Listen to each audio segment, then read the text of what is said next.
Hello everyone, I am Anurag Pandey from Axis Institute. Today in this video lecture we are going to discuss about transportation in plants and animals. हम transportation क्यों पढ़ते हैं? हम सभी organism जो भी इस नेचर में एग्जिस्ट कर रहे हैं, हम सबको अपने सर्वाइवल के लिए फूड, वाटर और ऑक्सीजन चाहिए।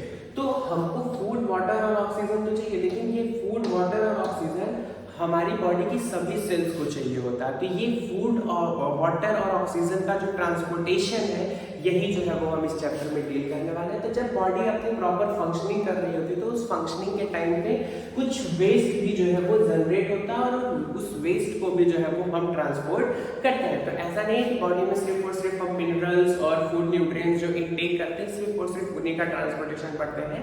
हम जो वेस्ट मटेरियल जनरेट होते हैं उनका भी ट्रांसपोर्टेशन देखते हैं। तो हम सभी को क्या है, अपनी लाइफ के सर्वाइवल के लिए फूड चाहिए, वाटर चाहिए और ऑक्सीजन चाहिए, और इन्हीं का जो है वो ट्रांसपोर्टेशन हम इस चैप्टर में पढ़ने वाले हैं। तो ह्यूमन में अगर बात किया जाए ट्रांसपोर्टेशन, तो ह्यूमन में ट्रांसपोर्टेशन के लिए जो है वो आता है सर्कुलेटरी सिस्टम। और सर्कुलेटरी सिस्टम जो है वो आपका जो ऑर्गन सर्कुलेशन में पार्टिसिपेट करते हैं, उन ऑर्गन्स को बोलते हैं हम सर्कुलेटरी सिस्टम। हमने पिछली क्लास में पढ़ा था कि यहाँ पे सबसे पहले क्या होता है, सेल्स होती हैं।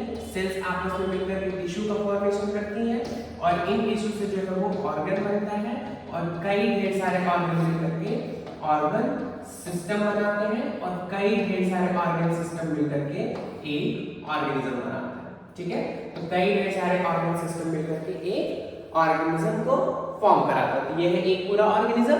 ठीक है, तो इस तरीके से हम देख रहे हैं जो भी ऑर्गन सर्कुलेशन में इन्वॉल्व है, उस सिस्टम को हम बोलते हैं सर्कुलेटरी सिस्टम। तो कई ढेर सारे ऐसे ऑर्गन्स होंगे जो कि हमारे बॉडी में ट्रांसपोर्टेशन के लिए रिस्पॉन्सिबल है। तो वो सारे ऑर्गन्स मिलकर के एक सिस्टम का फॉर्म करेंगे, ऑर्गन सिस्टम का फॉर्मेशन करेंगे, और इस ऑर्गन सिस्टम को ही हम बोलते हैं बेटा सर्कुलेशन। ठीक है, सर्कुलेटरी सिस्टम। अब इस सर्कुलेटरी सिस्टम में जो ऑर्गन्स इन्वॉल्व है, इस सर्कुलेटरी सिस्टम में जो इन्वॉल्व होता है वो क्या है, ब्लड।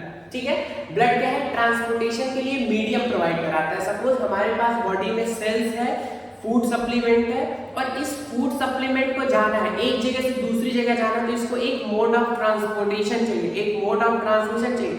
तो जब मोड ऑफ ट्रांसपोर्टेशन नहीं होगा, हमको अगर घर से स्कूल जाना है तो हम क्या करते हैं, मोड ऑफ ट्रांसपोर्टेशन यूज करते हैं। बाई बस जा सकते हैं, बाई फीट जा सकते हैं, बाई ट्रेन। तो हम जो है वो different mode of transportation use करते हैं, लेकिन हमारी बॉडी में जो मोड ऑफ ट्रांसपोर्टेशन है वो किस तरीके से, उसको भी तो एक मीडियम चाहिए होगा ना, फूड को जो है वो डिफरेंट बॉडी से तक जाने के लिए। तो हमारी बॉडी में जो है मीडियम का काम करता है, ट्रांसपोर्टेशन मीडियम के लिए जो है वो ब्लड है। और ब्लड को कैरी करने के लिए, ब्लड को कैरी करने के लिए ब्लड वेसल्स होंगी, और उस ब्लड वेसल्स को, ठीक है, उस ब्लड वेसल्स में ब्लड को पंप करने के लिए हमारा एक पंपिंग ऑर्गन होगा जिसको हम बोलते हैं हार्ट। तो ब्लड वेसल्स और हार्ट मिलकर के हमारा सर्कुलेटरी सिस्टम का फॉर्मेशन करते हैं। और इस तरीके से हम देखते हैं कि ब्लड के बारे में क्या है, ब्लड जो है वो हमारा ब्लड वेसल्स में जो है वो फ्लो करता रहता है। ब्लड जो है वो एक तरीके का कनेक्टिव टिश्यू है, एक ऑर्गन को दूसरे ऑर्गन से जो है वो कनेक्ट करता है। तो ये जो ब्लड है वो हमारा मिलकर के बनाता है एक फ्लूइड से। ब्लड का अगर मेजर कंपोनेंट देखा जाए तो एक फ्लूइड लाइक सब्सटेंस होता है, और उस फ्लूइड लाइक सब्सटेंस को हम बोलते हैं बेटा प्लाज्मा। और ये प्लाज्मा में जो है वो कई ढेर सारी ब्लड सेल्स जो है वो सस्पेंडेड फॉर्म में प्रेजेंट रहती है। ये जो ब्लड सेल्स होती है, ये जो ब्लड सेल्स होती है, इन ब्लड सेल्स में जो है वो WBC, RBC और प्लेटलेट्स होती है। ये ब्लड का जो मेन फंक्शन है, ये जो ब्लड का मेन फंक्शन है वो क्या है, transport substance like digested food. Digestive system ने क्या किया, फूड को डाइजेस्ट कर दिया। डाइजेस्ट का मतलब क्या है, कॉम्प्लेक्स फूड मॉलिक्यूल्स को जो है वो सिंपलर फॉर्म में ब्रेक कर दिया, और ये सिंपलर फॉर्म जो है वो अब हमारी बॉडी में एब्जॉर्ब हो जाती है।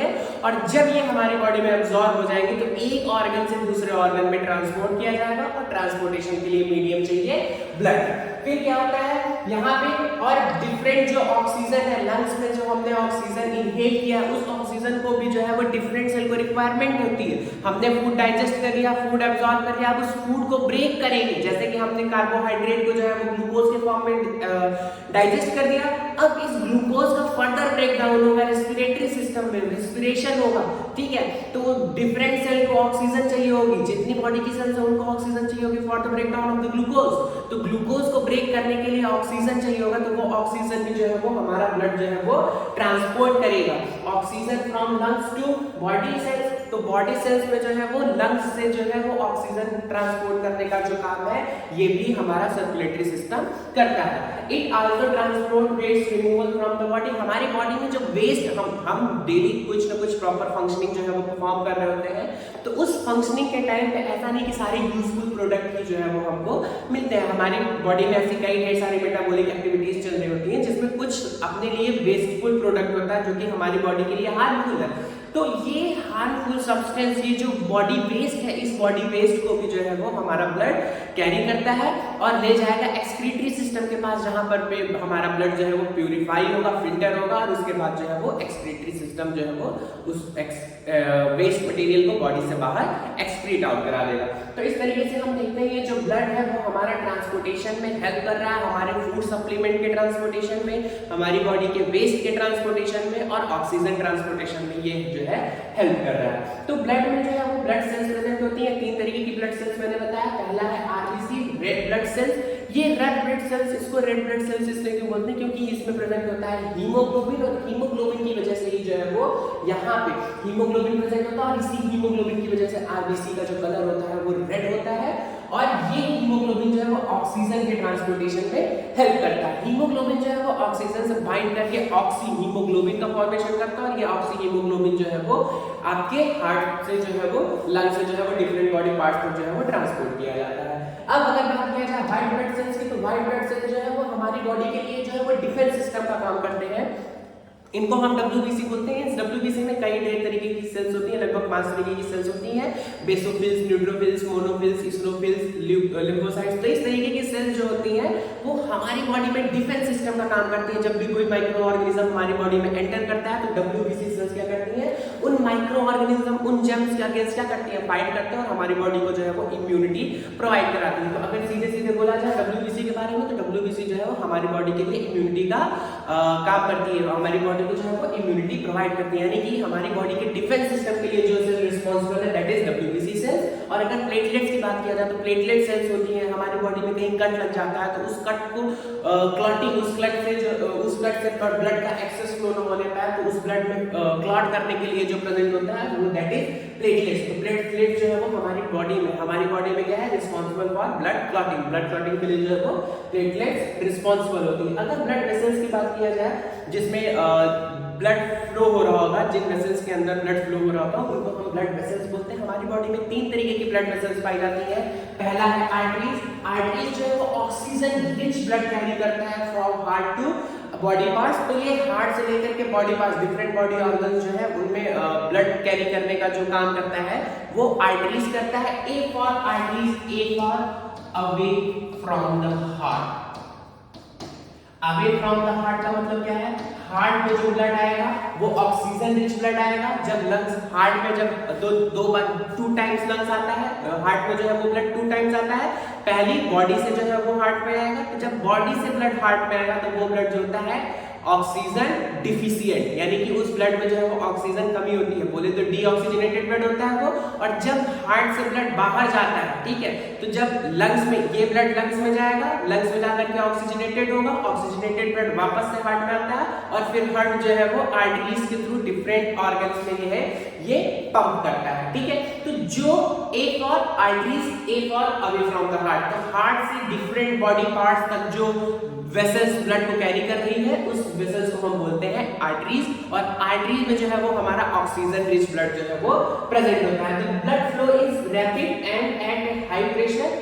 The arteries have thick and elastic walls। तो आर्टरीज में जो ब्लड फ्लो हो रहा था वो ब्लड जो है वो थोड़ा तेज फ्लो होता है। वो ब्लड इसलिए तेज फ्लो होता है क्योंकि आर्टरीज में जो ब्लड फ्लो हो रहा था वो हार्ट के पंपिंग की वजह से फ्लो हो रहा होता है, इसलिए आर्टरीज में जो है वो ब्लड का जो प्रेशर होता है वो ज्यादा होता है। और इसकी जो ल्यूमेन होती है, यानी कि जो गैप होता है आर्टरीज में, ये गैप जो है वो बहुत कम होता है, नैरो होता है as compare to veins. Veins के बारे में अगर बात करें तो वीन्स जो होती है, these are the vessels which carry carbon dioxide rich, यानी कि deoxygenated blood to the heart, यानी कि ये क्या करती है, ये डीऑक्सीजनेटेड ब्लड जो है वो हार्ट की ओर लेके आती है। और ये जो ब्लड कैरी करती है, ब्लड जो डीऑक्सीजनेटेड ब्लड वेसल जो डीऑक्सीजनेटेड ब्लड कैरी करती है उसको हम बोलते हैं veins। तो यहाँ पे क्या है, ये कैरी करती है blood from the all parts of the body back to the heart, यानी कि आर्टरीज क्या कर रहा है, हार्ट से ब्लड भेज रहा है पूरे बॉडी ऑर्गन को, पूरे बॉडी पार्ट को, और वेन्स क्या कर रही है, पूरे बॉडी पार्ट से ब्लड कलेक्ट करके वापस हार्ट में लेके आ रही है। अब आर्टरीज का काम है, आर्टरीज क्या कर रहा है, हार्ट से ब्लड को फ्लो करा रहा है बाहर अवे फ्रॉम द हार्ट, और वीन जो है वो हार्ट में ब्लड लेके आ रहा है। लेकिन इन दोनों को कनेक्ट करने के लिए भी तो कोई चाहिए। जैसे हमने वाटर जो है वो हमने टंकी तक चढ़ा दिया, छत पे हमने क्या किया, वाटर टंकी रख दिया, और उस वाटर टंकी में क्या हुआ, हमने उस वाटर टैंक में पानी भर दिया, ठीक। तो हमने तो जो है वो पानी मोटर से ऊपर चढ़ा दिया, लेकिन जब तक हम कोई पाइप नीचे नहीं लेके आएंगे, क्या वो पानी आएगा नीचे? नहीं। तो इसी तरीके से हमारे यहाँ हमारी ये जो बॉडी सिस्टम है, इस बॉडी सिस्टम में आर्टरीज और वेन्स को कनेक्ट करने के लिए जो है वो कैपिलरीज प्रेजेंट होती है, और ये कैपिलरीज क्या करती है, ये कैपिलरीज आर्टरीज और वेन्स को आपस में कनेक्ट कर देती है। और जब कैपिलरीज आर्टरीज और वेन को आपस में कनेक्ट कर देती है, तो ये जो अवे फ्रॉम द हार्ट है और ये कलेक्टिंग है, तो यहाँ पे क्या होता है, जब हार्ट से ब्लड जाएगा डिफरेंट बॉडी ऑर्गन्स में, तो वहां पे हार्ट से जब ब्लड डिफरेंट बॉडी ऑर्गन में जाएगा, तो वो ऑक्सीजन रिच होने के साथ साथ वो ऑक्सीजन को सप्लाई करता हुआ जाता जाएगा और डीऑक्सीजनेटेड हो जाएगा, यानी कि उसमें कार्बन डाइऑक्साइड कंसंट्रेशन इंक्रीज होता जाएगा। और फाइनली कैपिलरी जो है वो उसको इंटरकनेक्ट कर देगी वेन्स के साथ, और वेन्स जो है वो उस हार्ट को for the purification, for the oxygenation purpose वापस से हार्ट में लेते आएगी, और फिर ये हार्ट जो है वो लंग्स में ब्लड को फ्लो करा देगा, और ब्लड जो है वो लंग्स में जाकर के ऑक्सीजनेटेड होगा और फिर से आपका हार्ट में आएगा। इस तरीके से हम देख रहे थे हार्ट में जो है वो तीन तरीके की वेसल्स हैं, ब्लड वेसल्स है। पहला है आर्टरीज, आर्टरीज जो है वो ब्लड को अवे फ्रॉम द हार्ट लेके जा रही है, A for arteries, A for away from the heart, यानी कि हार्ट से डिफरेंट बॉडी पार्ट्स तक ले जाने के लिए जो वेसल्स रिस्पांसिबल है उसको हम बोलते हैं आर्टरीज। और जो डिफरेंट बॉडी पार्ट से वेसल हार्ट में ब्लड लाने के लिए रिस्पांसिबल है वो है veins। और कैपिलरीज क्या करती है, C for capillaries, C for connecting arteries and veins. तीन तरीके की ब्लड वेसल्स प्रेजेंट है, that is arteries, veins and capillaries. अब हम बात करते हैं पंपिंग ऑर्गन हार्ट के बारे में। तो हार्ट जो है वो हमारा एक पंपिंग ऑर्गन है, और हार्ट जो है वो ब्लड को डिफरेंट बॉडी ऑर्गन्स में पंप कर रहा होता है। Heart is an organ which beats continuously. Heart हमारा एक ऐसा बॉडी ऑर्गन है जो अपनी लाइफ टाइम में प्रॉपर फंक्शन करता है डेली, और बिना थके बिना रुके जो है वो डेली अपनी फंक्शनिंग जो है वो परफॉर्म कर रहा होता है।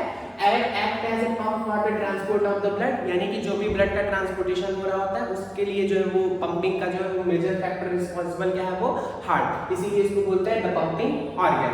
The heart is located in the chest cavity with its lower tip, यानी कि हार्ट जो है वो हमारी चेस्ट कैविटी में प्रेजेंट होता है और स्लाइटली टिल्ट होता है टुवर्ड्स द लेफ्ट, यानी कि सेंट्रल से हल्का सा लेफ्ट साइड जो है वो हमारा हार्ट जो है वो टिल्ट होता है। The heart has 4 chamber, heart हमारा जो हार्ट है उस हमारे हार्ट के पास जो है वो 4 चैम्बर होता है, और हमारे हार्ट का जो साइज होता है वो हमारी फिस्ट के बराबर होता है। तो हार्ट के पास जो 4 चैम्बर होते हैं उसमें जो अपर चैम्बर होते हैं, ये जो दो अपर चैम्बर आप देख रहे हैं, एक चैम्बर यहाँ पे और एक चैम्बर यहाँ पे। अपर चैम्बर को हम बोलते हैं एट्रियम, जो राइट साइड में उसको बोलते हैं राइट एट्रियम, और जो लेफ्ट साइड में होता है उसको बोलते हैं हम लेफ्ट एट्रियम। और जो राइट वेंट्रिकल जो लोअर पोर्शन है उसको हम बोलते हैं वेंट्रिकल। यहाँ पे जो है वो लेफ्ट 2 वेंट्रिकल है, जो लेफ्ट साइड वेंट्रिकल है उसको हम बोलते हैं लेफ्ट वेंट्रिकल, और जो राइट साइड में वेंट्रिकल है उसको हम बोलते हैं राइट वेंट्रिकल। इस तरीके से हम देख रहे हैं हमारी बॉडी में जो है वो 4 चैम्बर प्रेजेंट है। पहला चैम्बर जो है वो right atrium, left atrium, right ventricle और लेफ्ट वेंट्रिकल। इस तरीके से एक पार्टीशन वॉल होती है, और इस पार्टीशन वॉल की हेल्प जो है वो एट्रियम और वेंट्रिकल्स दोनों आपस में राइट और लेफ्ट एट्रियम वेंट्रिकल्स में डिवाइडेड होते हैं। तो हमारे हार्ट में जो 4 चैम्बर प्रेजेंट होते हैं, ये 4 चैम्बर इसलिए प्रेजेंट होते हैं क्योंकि यहाँ पे जो ब्लड वेन्स जो है वो ब्लड ले आ रही है वो डीऑक्सीजनेटेड ब्लड है, आर्टरीज जो ब्लड कैरी कर रही है वो ऑक्सीजनेटेड ब्लड है। तो इस ऑक्सीजनेटेड और डीऑक्सीजनेटेड ब्लड का मिक्सिंग ना हो इसलिए जो है वो हमारे हार्ट में 4 चैम्बर प्रेजेंट होते हैं। और अगर हार्ट की फंक्शनिंग को हम देखें तो हार्ट की फंक्शनिंग में क्या है, ये है हमारा वीना कावा, सुपीरियर वीना कावा, इंफीरियर वीना कावा। और ये वीना कावा क्या है, आप देखिए अगर हम एरोज देखें तो ये वीना कावा जो है वो हमारा राइट एट्रियम में जो है वो ब्लड को लेके आ रहा है, और राइट एट्रियम से ब्लड जो है वो फ्लो होकर के जा रहा है राइट वेंट्रिकल्स में। तो राइट वेंट्रिकल्स में ब्लड आ गया, ये ब्लड कैसा होगा, ये ब्लड जो है वो हमारी बॉडी से आ रहा है, ये ब्लड क्या है हमारी बॉडी से आ रहा है। तो जो ब्लड हमारी बॉडी से आ रहा है और ये क्या वीना कावा किस नेचर का होगा, वीन्स नेचर का होगा। और वीन्स क्या है डीऑक्सीजनेटेड ब्लड कैरी करेंगे। तो डीऑक्सीजनेटेड ब्लड जो है वो हमारे राइट एट्रियम में आ रहा है और राइट एट्रियम से राइट वेंट्रिकल्स में जा रहा है और फिर राइट वेंट्रिकल से अगर हम एरो देख रहे हो तो ये राइट वेंट्रिकल से एरो जो है वो लंग्स में जा रहा है और लंग्स में क्या प्रेजेंट होगा बेटा ऑक्सीजन। लंग्स में क्या प्रेजेंट होगा ऑक्सीजन। और ये ऑक्सीजन अब यहाँ से जब लंग्स से ब्लड वापस आएगा तो वो ब्लड आएगा आपका लेफ्ट एट्रियम में। ठीक है, तो जो ब्लड आपका लेफ्ट एट्रियम में आएगा अब ये ब्लड जो है वो आपका ऑक्सीजनेटेड ब्लड हो गया है। लेफ्ट एट्रियम से भी जो आएगा आप एरो देखो यहाँ जी आएगा एरो, लेफ्ट एट्रियम से ब्लड आएगा लेफ्ट वेंट्रिकल में और लेफ्ट वेंट्रिकल से जो है वो पल्मोनरी आयोटा के थ्रू जो है वो आपका सेंड कर दिया जाएगा। ठीक है, आयोटा के थ्रू जो है वो ब्लड जो है वो डिफरेंट बॉडी पार्ट्स में सेंड कर दिया जाएगा। तो इस तरीके से हम देख रहे हैं कि ब्लड जो है वो हमारी बॉडी में आ रहा है और हार्ट जो है वो ब्लड को डिफरेंट बॉडी ऑर्गन्स को पंप कर दे रहा है। वीना कावा जो है वो आपका ये क्या है, ये जो है वो वीना कावा। ठीक है, ऊपर साइड में तो सुपीरियर वीना कावा, नीचे साइड से है तो इंफीरियर वीना कावा। ये वीना कावा जो है वो राइट एट्रियम में जो है वो इम्प्योर ब्लड लेके आ रहा है यानी कि डीऑक्सीजनेटेड ब्लड लेके आ रहा है। ये डीऑक्सीजनेटेड ब्लड राइट एट्रियम से राइट वेंट्रिकल में है, राइट एट्रियम से राइट वेंट्रिकल में, राइट वेंट्रिकल से लंग्स को जाएगा और लंग्स से जो है वो ऑक्सीजनेटेड होकर के हमारा लेफ्ट एट्रियम में आएगा। लेफ्ट एट्रियम से ये ऑक्सीजनेटेड ब्लड जो है वो हमारा जाएगा लेफ्ट वेंट्रिकल्स में और लेफ्ट वेंट्रिकल से जो है लेफ्ट वेंट्रिकल से जो है वो आयोटा के थ्रू जो है वो डिफरेंट बॉडी ऑर्गन्स को ये ऑक्सीजनेटेड ब्लड पंप कर दिया जाएगा। तो इस तरीके से हम जो है वो हार्ट की जो है वो मैकेनिज्म देख रहे हैं। और जो हार्ट में सबसे पहले सर्कुलेटरी ह्यूमन में सबसे पहले सर्कुलेटरी सिस्टम जो है वो डिस्कवर किया था वो उनका नाम था विलियम हार्वे। तो विलियम हार्वे ने सबसे पहले सर्कुलेटरी सिस्टम जो है वो डिस्कवर किया था, सर्कुलेशन ऑफ ब्लड। ठीक है, तो अगर आपसे क्वेश्चन पूछा जाएगा who discovered circulation of blood तो आंसर होगा विलियम हार्वे। विलियम हार्वे जो थे उन्होंने ब्लड सर्कुलेशन जो है वो डिस्कवर किया था। अब हार्ट बीट की अगर बात किया जाए, पल्स रेट क्या होता है बीट्स पर मिनट, यानी कि हार्ट एक मिनट में कितनी बार बीट कर रहा है। ठीक है, उसी को हम बोलते हैं बीट्स पर मिनट। हमारी जो ये है the number of beats per minute is called pulse rate. तो कितनी बार जो है वो पल्स हमारी जो है वो बीट कर रही है उसी को हम बोलते हैं पल्स रेट। और जो हेल्दी पर्सन होता है उस हेल्दी पर्सन का जो पल्स रेट होता है वो 72 to 80 बीट्स पर मिनट होता है। तो पल्स रेट क्या है बीट्स पर मिनट और हेल्दी पर्सन का जो पल्स रेट है that is 72 to 80 beats per minute. अगर हम बात करते हैं हार्ट बीट की तो हार्ट जो है वो एक हमारा मस्कुलर ऑर्गन है। हार्ट जो है वो एक मस्कुलर ऑर्गन है और इस हार्ट में जो है वो रिदमिक कॉन्ट्रैक्शन और रिलैक्सेशन होता रहता है, यानी कि हार्ट जो है वो कॉन्स्ट्रिक्ट यानी कि सिकुड़ता है और रिलैक्स यानी कि वापस से अपनी नॉर्मल कंडीशन में आता है। तो हार्ट का ये जो मूवमेंट है रिदमिक कॉन्ट्रैक्शन और रिलैक्सेशन जो है वो रिदमिक होता है। ठीक है, यानी कि रिदमिक का मतलब क्या है रेगुलर है, इररेगुलर नहीं है। ठीक है, ये हार्ट का जो रिलैक्सेशन और कॉन्ट्रैक्शन है एक रिदमिक कॉन्ट्रैक्शन रिलैक्सेशन होता है और इसी कॉन्ट्रैक्शन और रिलैक्सेशन को हम बोलते हैं हार्ट बीट। ठीक है, और ये हार्ट बीट जिस इक्विपमेंट के थ्रू जो है मेजर किया जाता है उसको बोलते हैं स्टेथोस्कोप। ये है स्टेथोस्कोप। इस स्टेथोस्कोप में जो है वो एक ईयर पीस होता है जिसको हम अपने ईयर में लगाते हैं और एक चेस्ट पीस होता है। चेस्ट पीस को जो है वो हम हार्ट के पास लगाते हैं और ये चेस्ट पीस जो है वो आपके हार्ट बीट जो उसका साउंड है उसको जो है वो मेजर करती है और उसको जो है वो ये ट्यूब के थ्रू जो है वो आपके ईयर पीस में ट्रांसफर करती है और इसको जो है वो हम हार्ट बीट जो है वो आपका सुनते हैं। ठीक है, इसी के थ्रू स्टेथोस्कोप डॉक्टर्स आप हम लोगों ने देखा होगा डॉक्टर जो है वो स्टेथोस्कोप लिए रहते हैं और जब भी कोई प्रॉब्लम होती है तो सबसे पहले जो है वो हार्ट बीट चेक करते हैं कि हार्ट बीट नॉर्मल है या फिर एबनॉर्मल। तो इस तरीके से जो है वो हम देखते हैं कि हार्ट जो है वो हार्ट में जो है वो रिदमिक कॉन्ट्रैक्शन और रिलैक्सेशन होता है और इस रिदमिक कॉन्ट्रैक्शन और रिलैक्सेशन को हम बोलते हैं heart beat.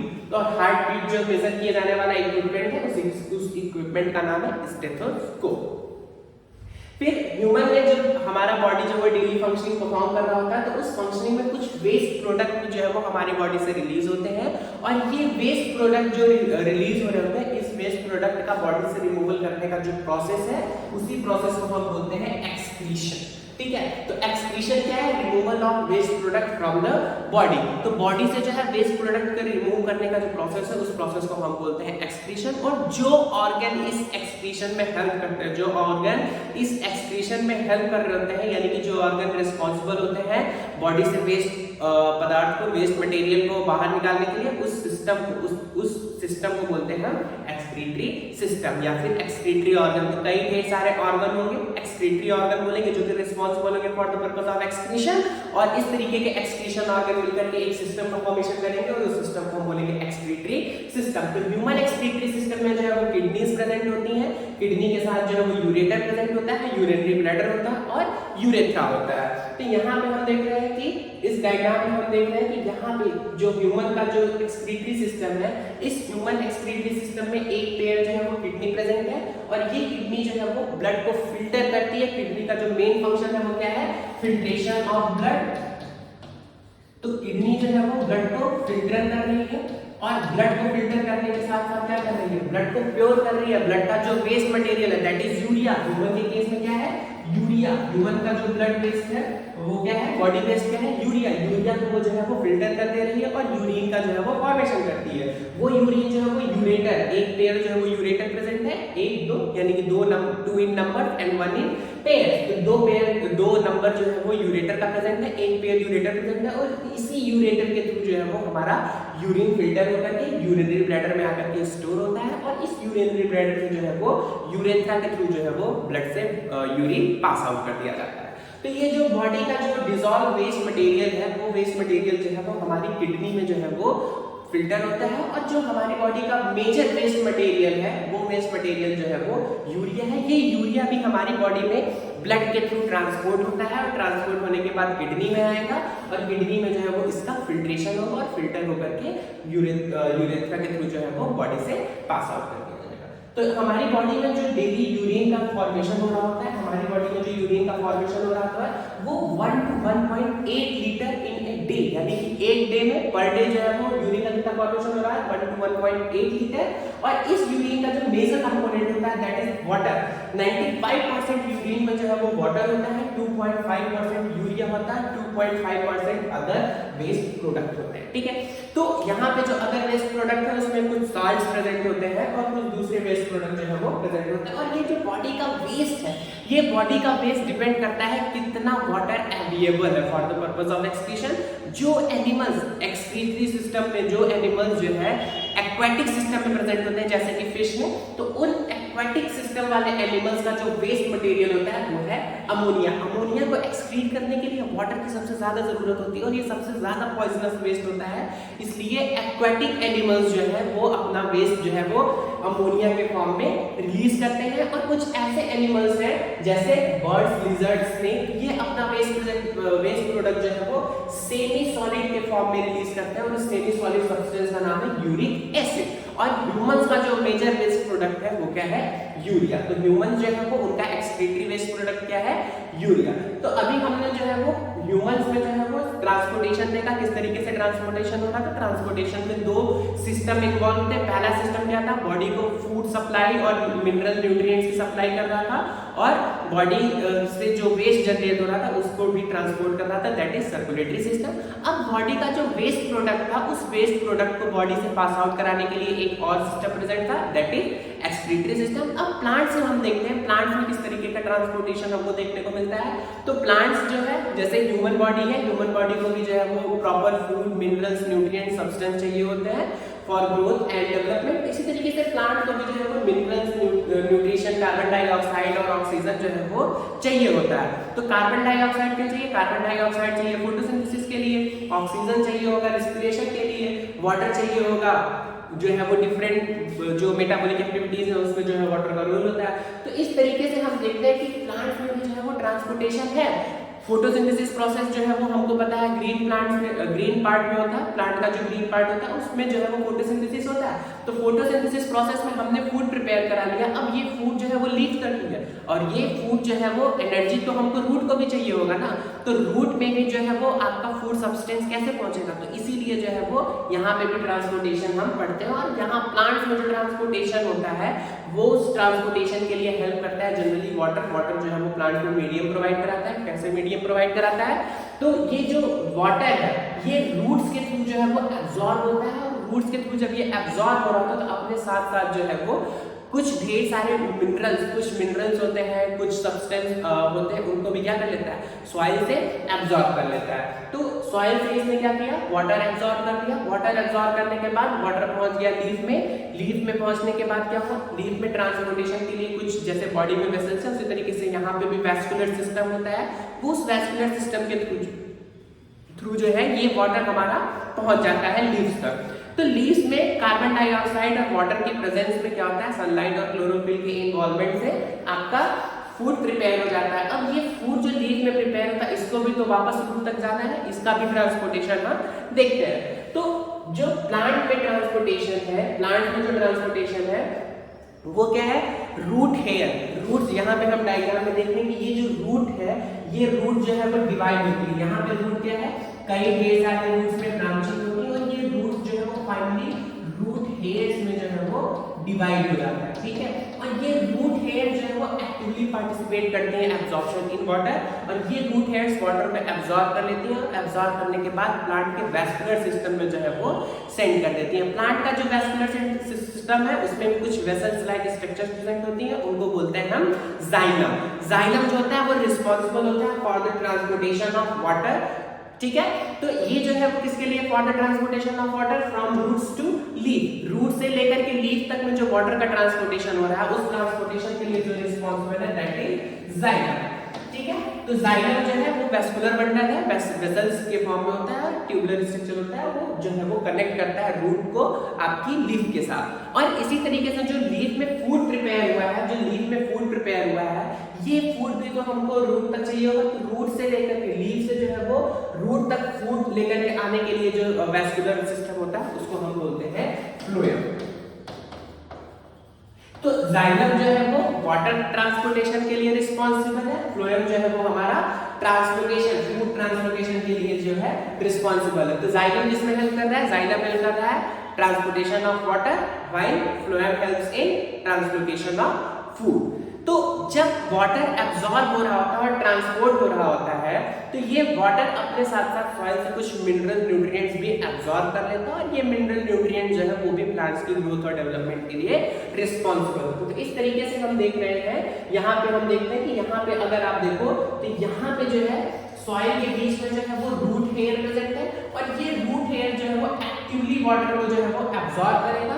Root hair absorb करके वाटर को भेज देगा आपका रूट्स में। अंदर कॉर्टिकल रीजन होगा, कॉर्टिकल रीजन से जो है वो cortical region pericycle stelar region होगा, उस स्टीलर रीजन में प्रेजेंट होगा जाइलम, ठीक है। और ये जाइलम जो है आपको कनेक्ट करेगा रूट को लीफ तक, ठीक है। तो अब इस जाइलम में वाटर आ गया, अब ये जाइलम जो है वो आपका वाटर ट्रांसपोर्ट करेगा, डिफरेंट प्लांट पार्ट जो है वहां पे जो है वो वाटर का ट्रांसपोर्टेशन करेगा। तो यहाँ इस जीआईएफ में देख रहे हैं, यहाँ जीआईएफ में क्या देख रहे हैं, सबसे पहले जाइलम है, जाइलम जो है वो वाटर एब्जॉर्ब करके लीफ तक लेके गया, और लीफ में जो फोटोसिंथेसिस प्रोसेस में फूड प्रिपेयर हुआ वो फूड जो है वो फ्लोएम के थ्रू जो है वो बॉडी में डिफरेंट बॉडी पार्ट्स में जो है वो ट्रांसफर हो गए। यहाँ पे हम देख रहे हैं ये जो लीफ है, ये लीफ जो है वो फ्लोएम की हेल्प से जो है वो डिफरेंट फूड मटेरियल जो फूड प्रिपेयर हुआ है लीफ में, उस फूड को जो है वो बॉडी प्लांट्स के डिफरेंट पार्ट में ले आ रहा है। तो वाटर का जो ट्रांसपोर्टेशन है उसके लिए रिस्पॉन्सिबल है जाइलम। जाइलम क्या करता है, वाटर एब्जॉर्ब, मतलब रूट हेयर जो वाटर एब्जॉर्ब कर रहती है, जाइलम वेसल जो है उसको लीफ तक पहुंचाता है, और लीफ में जो फूड प्रिपेयर होता है उस फूड को लेने के लिए काम करता है फ्लोएम। तो प्लांट्स में ट्रांसपोर्टेशन जो है वो हमको देखने को मिलता है जाइलम और फ्लोएम के फॉर्म में। ट्रांसपिरेशन प्रोसेस है, हम जो जितना भी वाटर प्लांट एब्जॉर्ब कर रहा होता है वो सारा का सारा प्लांट जो है वो उसको यूटिलाइज नहीं कर पाता, ठीक है। जो भी प्लांट वाटर एब्जॉर्ब कर रहा था वो सारा का सारा प्लांट वाटर जो है वो यूटिलाइज नहीं कर पाता। जो एक्सेस वाटर होता है, जो एक्स्ट्रा वाटर होता है, वो वाटर प्लांट में स्टोमेटा के थ्रू जो है वो, जो प्लांट में स्टोमेटा, लीफ की सरफेस पे स्टोमेटा प्रेजेंट होते हैं, डे टाइम में ये स्टोमेटा जो है वो ओपन होते हैं। तो इन स्टोमेटा के थ्रू जो है वो प्लांट एक्सेस वाटर को जो है वो लॉस कर देता है, और ये एक्सेस वाटर लॉस करने का जो प्रोसेस है, इसी प्रोसेस को हम बोलते हैं ट्रांसपीरेशन। एक्सेस वाटर जो लॉस हो जाता है प्लांट बॉडी से, उसी प्रोसेस को हम बोलते हैं ट्रांसपीरेशन। ये ट्रांसपीरेशन प्रोसेस जो है वो एक प्रेशर जनरेट करता है, ये प्रेशर को हम बोलते हैं सक्शन पुल प्रेशर, है ना। तो ये सक्शन पुल प्रेशर जब वाटर एब्जॉर्ब होकर के वाटर इवेपोरेट होता है लीफ सिस्टम से, तो वो वाटर मॉलिक्यूल्स आपस में एक दूसरे के साथ जो है वो कोहेशन फोर्स के थ्रू जो है वो जुड़े होते हैं। कौन सा फोर्स है? कोहेशन। और ये कोहेशन फोर्स जो है आपका रिस्पांसिबल होता है for the generation of suction pull. और इसी से क्या होता है, ये जब वाटर इवेपोरेट होता है तो रूट से वाटर कनेक्ट होता है, रूट से वाटर कनेक्ट होता है जाइलम मसल्स के थ्रू। तो जब वाटर इवेपोरेट होता है तो वाटर जो है वो पुल कर लिया जाता है लीफ में। तो ट्रांसपीरेशन जो है वो आपका हेल्प कर रहा होता है प्लांट को कूल रखने में, ठीक है। तो किस तरीके से प्लांट का जो टेम्परेचर रेगुलेशन है, थर्मो रेगुलेशन बोलते हैं, तो प्लांट में टेम्परेचर रेगुलेशन के लिए भी जो है वो ट्रांसपीरेशन प्रोसेस जो है वो रिस्पांसिबल है। तो मेनली जो एक्सेस वाटर होता है उस वाटर को हम ट्रांसपीरेशन प्रोसेस के थ्रू जो है वो लॉस कर देते हैं। तो ये लॉस, एक्सेस वाटर लॉस करने का जो फिनोमिना है, इस फिनोमिना को ही हम बोलते हैं ट्रांसपीरेशन, ठीक है। तो जहां पे डेजर्ट कंडीशन होती है, जहां पे वाटर स्कैर्सिटी होती है, वहां पे तो एक्सेस वाटर लॉस करना जो है वो एक ड्रॉबैक होगा प्लांट का। तो वहां पे क्या करते हैं, ऐसे प्लांट जो होते हैं वो खुद को अडैप्ट कर लेते हैं, डे टाइम में स्टोमेटा जो है वो क्लोज कर देते हैं, और इससे जो है जब स्टोमेटा ओपन नहीं होगा तो एक्सेस वाटर जो है वो लॉस नहीं होगा। और यदि कुछ ऐसी लीव्स होती हैं जो खुद को मॉडिफाई कर लेती है स्पाइंस के फॉर्म में, जो डेजर्ट प्लांट होता है वहां पे जो लीफ होती है खुद को मॉडिफाई कर लेती है स्पाइंस के फॉर्म में, जिससे क्या होता है कि स्टोमेटा का क्या होता है, लीफ का जो सरफेस एरिया वो है रिड्यूस हो जाएगा। और स्टोमेटा जो है वो जब लीफ का सरफेस एरिया रिड्यूस हो जाएगा तो ट्रांसपीरेशन प्रोसेस जो है वो भी रिड्यूस हो जाएगा। तो ये जो है वो कई सारे एडेप्टेशंस हमको देखने को मिलते हैं। तो इस तरीके से हमने इस चैप्टर में पढ़ा किस तरीके से प्लांट्स में जो है वो प्रोडक्ट का ट्रांसपोर्टेशन हो रहा है, और ह्यूमन बॉडी में जो है वो किस तरीके से जो है वो डिफरेंट फूड मिनरल्स का जो है ट्रांसपोर्टेशन हो रहा है।